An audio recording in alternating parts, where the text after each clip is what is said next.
พี่น้องเอ๋ยพอเพิ่นเขียนคำเว้าบอกเล่าประเพณีสิ่งดีๆทำมาแต่ปูตารักษาไว้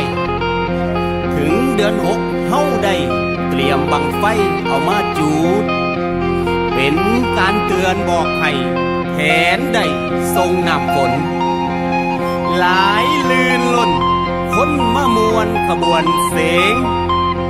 บรรเลงเสียงแข่งครองประชันอาสาวนางลากะมาล้ำฟ้อนแฮผูกบังไฟ